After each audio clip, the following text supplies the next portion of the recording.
Today, the Iraqi parliament met to save the country, but the parliament broke up instead along the same ethnic and religious fault lines that are ripping Iraq apart. Iraq is now broken roughly into thirds, with members of the Shia branch of Islam in Baghdad and south, the Kurdish ethnic group in the northeast, and an extremist group of Sunni Muslims in the north and west. That extremist group calls itself ISIS. It has declared independence from Baghdad, and its mysterious leader is demanding the allegiance of all Muslims. Charlie Daggett is in Baghdad. ISIS militants have been celebrating, parading the heavy weapons they've stolen from the Iraqi military. And in a new audio message, the group's leader put the call out for fighters everywhere to avenge what he called the wrongs done to Muslims worldwide. Take up arms, said Abu Bakr al-Baghdadi, and fight. Your brothers all over the world are waiting for your rescue. His speech lasted 20 minutes. Baghdadi has never released a videotape, and there are only 2 known photographs of him. And while Baghdadi was calling for fighters to carve up the country, Iraqi politicians were trying to find a way to hold it together. The Iraqi national anthem heralded the opening of parliament today, a fresh chance to form a new, more inclusive government made up of the country's 3 largest ethnic groups. But no sooner had the music stopped than the finger-pointing began. And when embattled Shiite Prime Minister Nouri al-Maliki returned after a short break, he found that Sunni and Kurdish leaders had walked out. Few believe al-Maliki can hold on to power for much longer, leaving the country in a political gridlock and in the grips of a worsening war. Few people thought today would go smoothly, Scott, but Parliament had only been in session for about a half hour before fighting broke out. And more importantly, al-Maliki's party failed to meet its own deadline to form a new government, and proceedings have been suspended until next week with no real solution in sight. Time that Iraq may not have. Charlie Daggett in Baghdad for us. Thank you. This evening in San Diego, a wall of protesters turned away 3 busloads of illegal immigrants, mostly parents with their children. The federal government was transferring the immigrants from Texas. There has been a surge of illegal immigration recently, and some folks in San Diego apparently had had enough. John Blackstone is following this. The charter aircraft from Texas landed at San Diego carrying 140 undocumented immigrants, many of them children. They boarded buses for a 1-hour drive to Murrieta, California. We don't want them here! In Murrieta, demonstrators blocked the road leading to the Border Patrol station. Residents here have been resisting plans to have the migrants brought here for processing and health checks. The bus windows were blocked, but the shouts made it clear to those on board they are not welcome here. Alan Long is mayor of Murrieta. We have droves of immigrants coming and nothing in place to really prevent that. What's happening now is they're basically dispersing them to many different backyards, and I think there are people and residents here in Murrieta that are ready to take a stand against that. The nearly 50,000 unaccompanied children who've poured over the border are being held in crowded facilities as authorities try to find family members in the U.S. to care for them. Since most come from Central America, they cannot simply be put on buses and sent back across the border to Mexico.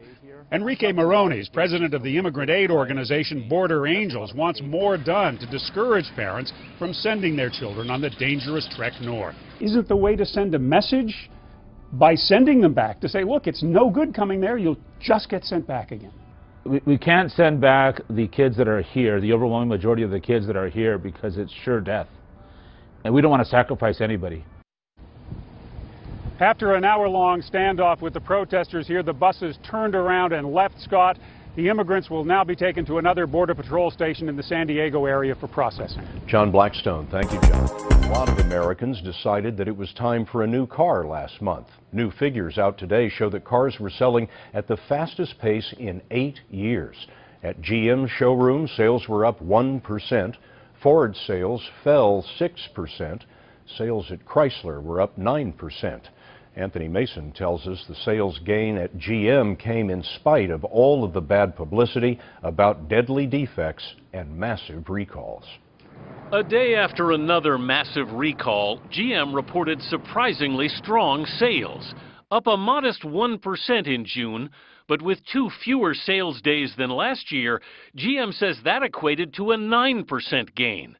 The first half of the year, the company said, was its best retail sales performance since 2008. Yesterday's headlines compared to today's headlines, I mean, they completely paint a story of two different companies, it almost seems. But Jessica Caldwell is senior automotive analyst with Edmunds.com. Are you surprised that GM's reputation hasn't seemed to have been affected by this?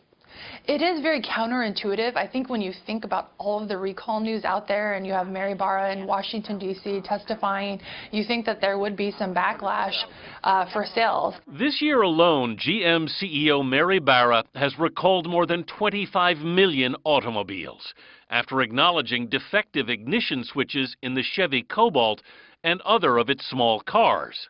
But in May, nearly half of the owners trading in a Cobalt for a new car purchased another GM product. That's actually a higher loyalty rate than before the recalls. Some people are just sticking by the brand. I mean, they are doing a major safety review. And, you know, perhaps people think it may be a good time to buy General Motors since they're not going to overlook any quality issue, as it seems. No memorial oration or eulogy could more eloquently honor President Kennedy's memory than the earliest possible passage of the Civil Rights Bill for which he fought so long. President Johnson addressing Congress after the assassination of President Kennedy. Just 218 days later, 50 years ago tomorrow, Johnson signed that landmark bill into law. James Brown talked to one of the men who helped LBJ change the course of American history. The top pen was given to me by President Johnson, used to sign the Civil Rights Act of 1964. You've got a hold of that pen. I got that, baby. 80-year-old Clifford Alexander is still very proud of his time as an aide in Lyndon Johnson's White House. After graduating from Harvard and Yale Law School, he served as civil rights advisor to the president. One of the few African Americans in the White House then? The only African American on the staff at the time. What was that like, Cliff? It was like many things in this life, where black people were not included as much as they should have been. But in the case of Lyndon Johnson, he made me as comfortable as he made his white aides. He was a man who was forward-looking and a man who cared about people.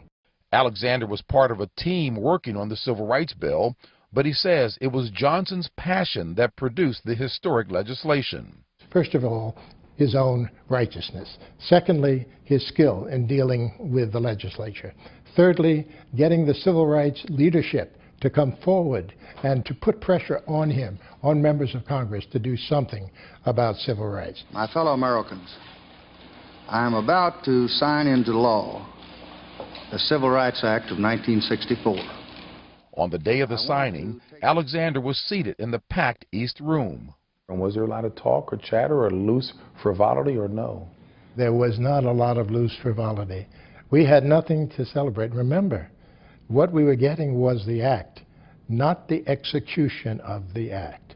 Nobody had gotten hired. Nobody was able to sit at the lunch counter yet. What we now had was protection for those who would keep that away from us as a right. And that was extraordinarily important. A major part of the act established the Equal Employment Opportunity Commission, and LBJ would tap Clifford Alexander as the first African American to head the agency. This was given to you by? By President Johnson when I was sworn in as head of the Equal Employment Opportunity Commission. Alexander worked behind the scenes to put the first African American, Thurgood Marshall, on the Supreme Court, and also helped to push through the Voting Rights Act in 1965. But he feels the quest for equality is not over, and the same effort of yesteryear is needed today. You have to, in this society, you have to push. And if you don't push, you're not going to get it. And on July 2nd, 1964, that push began to pay off. Can you rhyme? So if I say cat? In the hat. 4-year-old JJ and his 3-year-old brother Joa are doing what children their age do. Running and playing 1 minute, pushing the next. When they act up at home, they are disciplined. I think that they're typical 4- and 3-year-olds. But at school? He's been suspended about 5 times. At 3? At 3. and I can't make this up, I wish I was. He hit one of the teachers on the arm and they sent him home. And they said that they considered that hitting to be a danger to the staff. The most recent report says 7,500 children nationwide were suspended at least once from public preschool. Yes, preschool. The alarming numbers reported by the Department of Education also say black students are being suspended and expelled at a rate 3 times greater than white kids across all grades. We know there is a correlation between doing out-of-school suspensions and expulsions and ultimately locking kids up. For far too many children in communities, the school-to-prison pipeline is real. And the fact that it starts as young as 4, again, simply isn't good enough.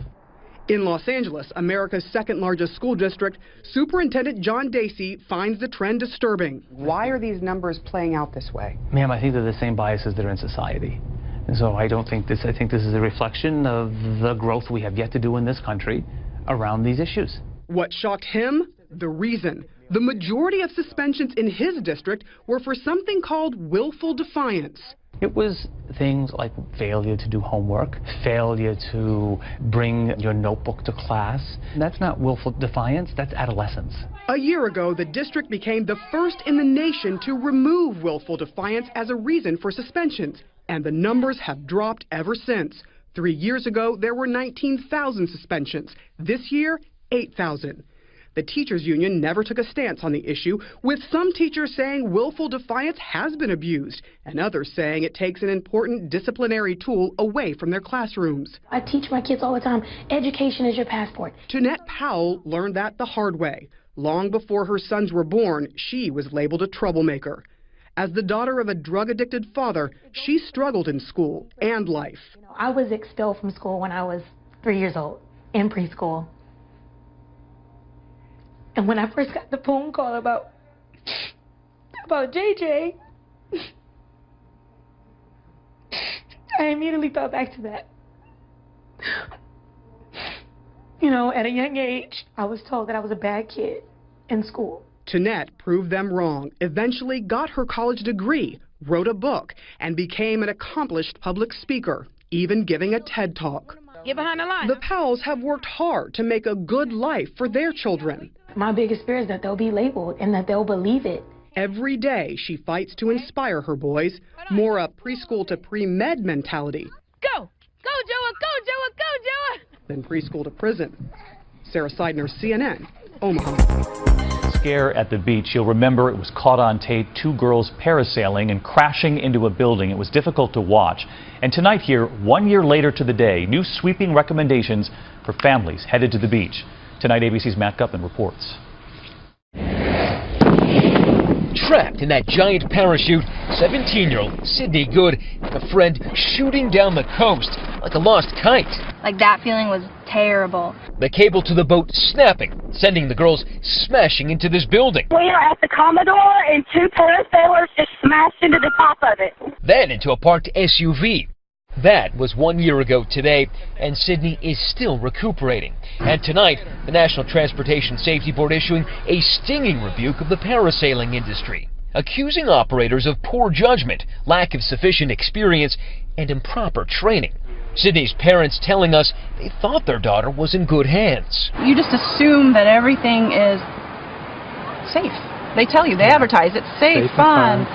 Yeah, you expect that. There are no federal guidelines regulating parasailing. Tonight, the NTSB can only recommend that all operators be licensed by the Coast Guard, which doesn't sit well with Sydney's mom. So when the NTSB calls for more regulations but really can't enforce them, how does that make you feel? It makes me sick. The industry organization responding that they support regulation and are working with the Coast Guard.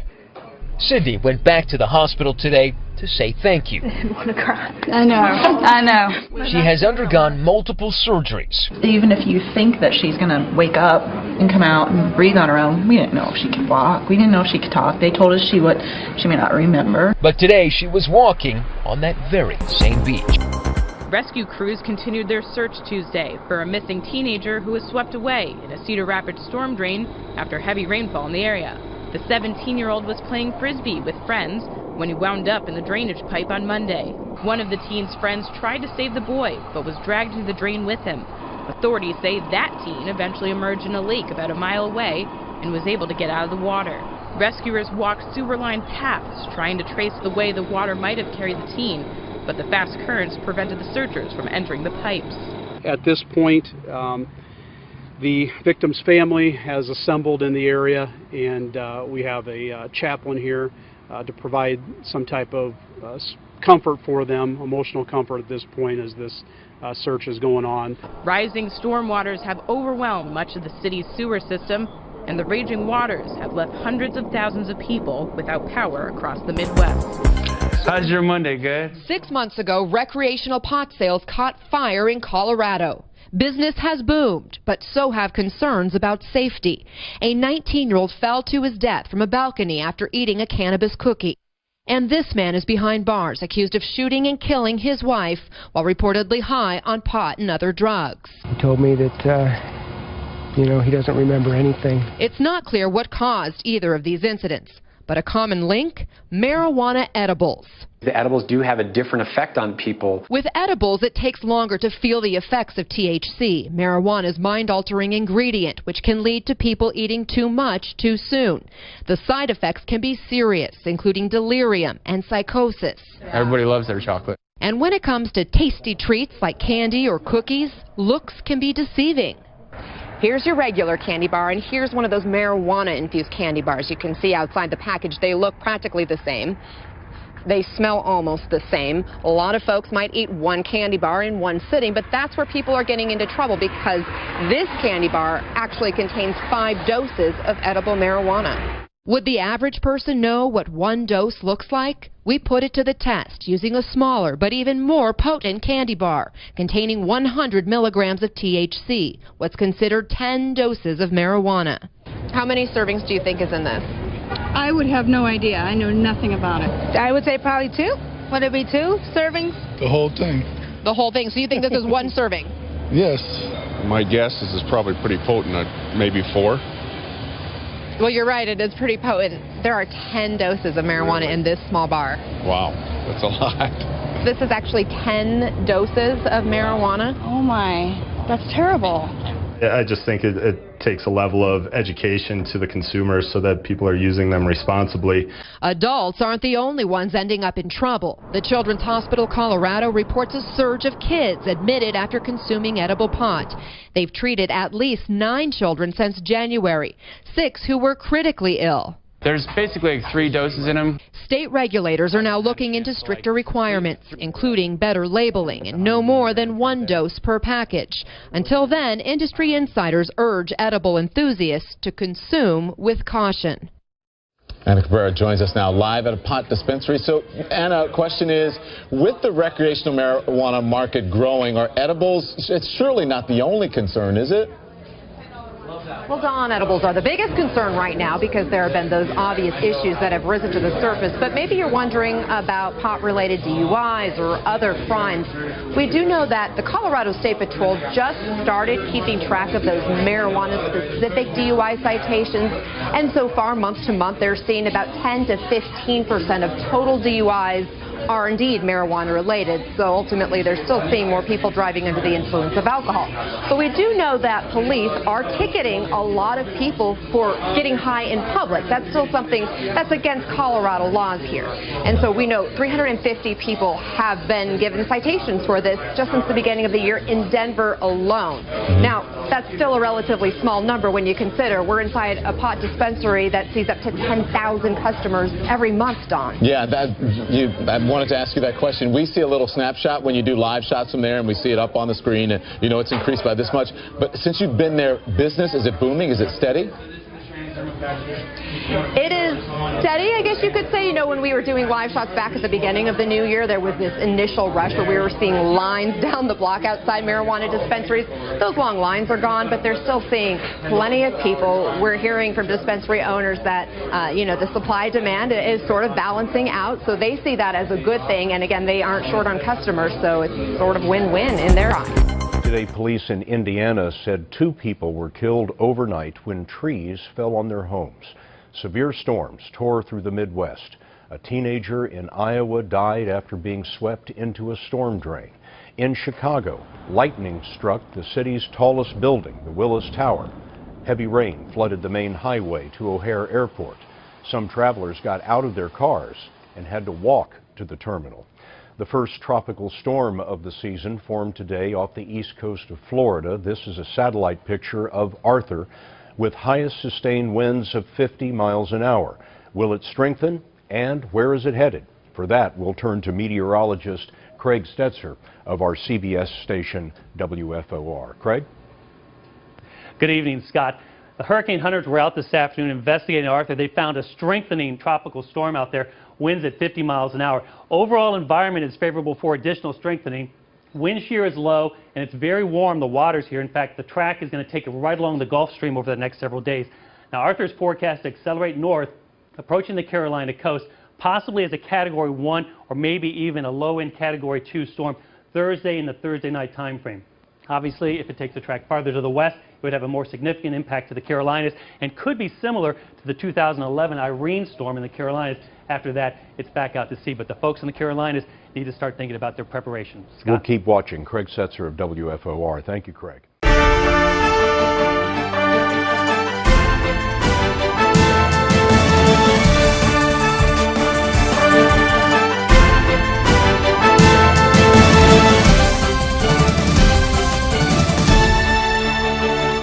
Today, China's military pledged its loyalty to the Communist Party after a former top general became the latest to be kicked out of the party for corruption. China's president is behind this purge, and Seth Doan is in Beijing. The news, 4 top officials removed for taking bribes, was announced on state TV, while the anchor underlined the resolve in the Communist Party's fight against corruption. One of the accused, Xu Taiho, was one of China's top generals. Xu is the highest-level military officer to be investigated since 1949. It's sending shockwaves through the People's Liberation Army.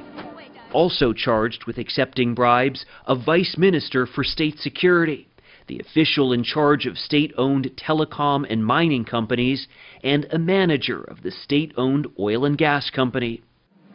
When President Xi Jinping took over last year, he promised to stamp out corrupt officials, from top bureaucrats to low-level clerks. In China, they're nicknamed tigers and flies. A cartoon in today's South China Morning Post shows a tiger and a fly chatting in jail. Both are in because of Xi Jinping. Lest any of this be missed by the masses, the People's Daily, a Communist Party mouthpiece, released a computer game where users can give electric shocks to corrupt officials. This crackdown is popular because it's seen as long overdue, but it may also serve another purpose. Many of those under investigation have been political enemies of China's top leaders.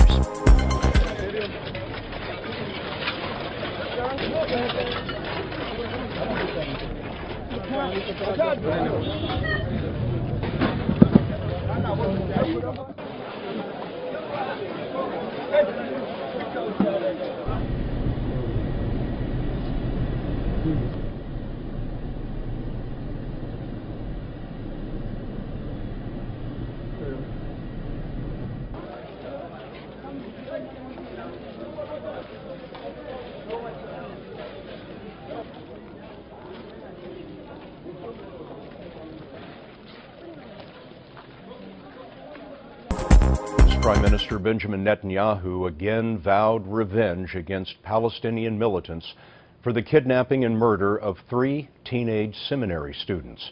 Netanyahu was among the mourners who attended their funeral. More now from Alex Ortiz in Israel. Hundreds of thousands flooded into the cemetery to pay their last respects to the 3 teenagers. Their bodies were found yesterday beneath a pile of rocks in an open field near Hebron. The grisly discovery set off a wave of grief across the country. Earlier in the day, at a memorial service for Naftali Frankel, his mother said a final goodbye. "We will learn to sing without you," she said. "We will always hear your voice in our hearts." Just before the funeral, a recording of a panicky cell phone call made by Gilad Shar to emergency police was broadcast by local TV stations. "We're being kidnapped," he told the police. In the background, a kidnapper yells, "Keep your head down." Then the line goes dead. Israel blames Hamas, the militant Islamic group, for the kidnappings and killings. Hamas has never claimed responsibility, but has applauded the abductions as a heroic act. The teen's disappearance more than 2 weeks ago set off a massive security crackdown as Israeli forces searched house to house near Hebron. More than 400 Palestinians have been arrested. Last night, Israeli forces dropped 34 bombs on targets in the Gaza Strip, in retaliation for Palestinian rocket fire sent into Israel. Scott, Prime Minister Benjamin Netanyahu met late into the night with his security cabinet here. It's unclear what steps come next, but earlier tonight he did warn that Israel would continue its crackdown against Hamas and could even expand military operations in Gaza. Around the world tonight into that troubling headline from Israel in the case of those 3 missing teenagers, one of them a U.S. citizen. Well, tonight, authorities believe those boys are now dead, found not far from where they disappeared, and this evening a blistering salvo from Israeli Prime Minister Benjamin Netanyahu. David, the grief and outrage over these murders tonight in Israel is extraordinary. The boys' bodies were found under a pile of rocks in an open field. The 3 boys disappeared from a hitchhiking stop in the West Bank town of Hebron. Among them, that dual Israeli-American citizen, 16-year-old Naftali Frankel, whose family came to Israel from Brooklyn. The FBI joining the investigation tonight. The abductions prompted one of Israel's largest search and security operations in more than a decade. The Palestinian militant group Hamas was quickly blamed for the abductions. 400 Palestinians were arrested. Hamas denies any involvement, but tonight Israeli Prime Minister Netanyahu saying they were abducted and murdered in cold blood by human animals. Hamas is responsible and Hamas will pay. And tonight, airstrikes are being reported in Gaza. These horrific murders have clearly dimmed any hopes for progress on a peace agreement in a country already on edge. David. All right, just a horrible headline late today. Martha, thank you. We continue with Robert Downey Jr. speaking out about his son's addiction problem. The superstar's 20-year-old son was arrested on drug charges over the weekend, and the actor, who has had his own well-publicized battle with addiction, says genetics could be to blame. ABC's Rena Ninan has more. He's the superstar who's the driving force behind blockbusters like The Avengers and Iron Man. How about that? This morning, Robert Downey Jr. is speaking out in support of his son, 20-year-old Indio Downey, released on bail after being arrested in Hollywood Sunday afternoon on suspicion of possession of cocaine and drug paraphernalia. Downey Jr. candidly telling ABC News, unfortunately, there's a genetic component to addiction, and Indio has likely inherited it. Also, there's a lot of family support and understanding, and we're all determined to rally behind him and help him become the man he's capable of being. Downey Jr. has played addicts on the big screen, but off-screen he's been fighting addiction his entire life, saying that for him, addiction started at a very young age. When did you do your first drug? Before I was 8 years old. Addiction is a genetic disorder in the sense of it's a roll of the dice, if you have that genetic component or not, just like blue eyes or green eyes. What Robert Downey Jr. has done in such a beautiful way is to be an example of an addict in recovery. But he's also become the success story for overcoming addiction, opening up to Diane Sawyer in 2004, 2 years into his sobriety. We've known each other for so long, but you've seen the whole thing, and you saw when I was kind of, full of crap back in the cry help days, and I could see in your eyes that you were like, oh, not quite done yet. But to have this feeling of groundedness now and a little humility is really liberating. Now he's hoping to see his son through this dark time he knows so well, telling us, we're grateful to the Sheriff's Department for their intervention and believe Indio can be another recovery success story instead of a cautionary tale.